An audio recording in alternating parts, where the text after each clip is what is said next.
We want to go, as we continue to watch the pictures there from the September 11th memorial, we want to go to Mark Rosenker, former chairman of the NTSB, and now as CBS News analyst. Mark, you were on board Air Force One the day of 9/11.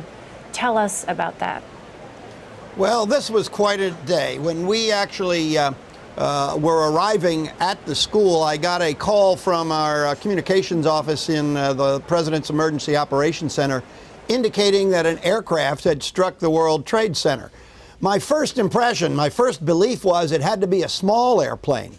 It had to be an airplane that was flying in low clouds, in bad ceiling, if you will, and that's how it accidentally struck the tower. So I didn't know any more than that when I ended up leaving the motorcade, getting out and talking to Andy Card and indicating to him that we had an airplane strike the World Trade Center. We just didn't know what it was. We got into the holding room. We got a audio-visual cart. We rolled it in. We connected it to the cable and plugged it in and watched the coverage of the actual aftermath of the first airplane.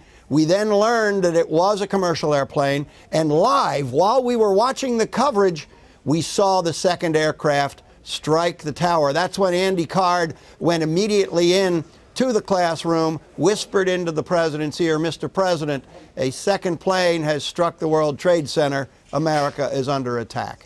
Mark, talk to us a little bit after you saw all of those images and everything that was happening. What did you say to the pilot of Air Force One, and what was the protocol? What happened next? Well, I immediately recognized that we were going to be leaving much earlier than the flight plan called for, so I wanted to make sure that Air Force One was ready and that we were able to get up as quickly as we possibly could. While we were underway, going to the actual airport where Air Force One was located, the aircraft struck the Pentagon, and we knew at that time we could not go back to Washington. Mark, what, if you can, just describe for us some of the emotions that you witnessed as you were there, watching all of this unfold. Like many people, I imagine there was initial shock and disbelief. Absolutely. It was shock, anger, dismay, confusion. Every single emotion that you could possibly think was going on at that time. The president came back into the holding room. He asked me to get hold of the Attorney General and the director of the CIA and the director of the FBI on a secure phone, which I ended up getting him connected to.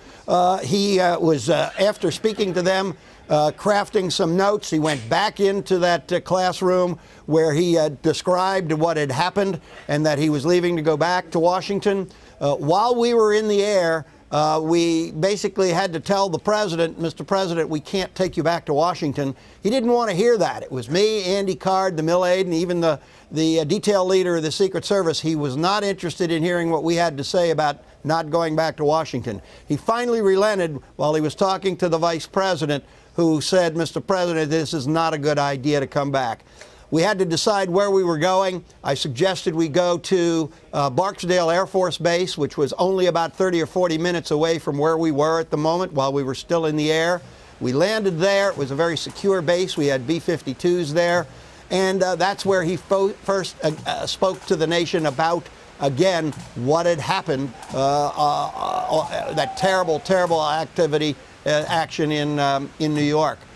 Remember that the towers came down almost 2 hours after we were first struck by these aircraft.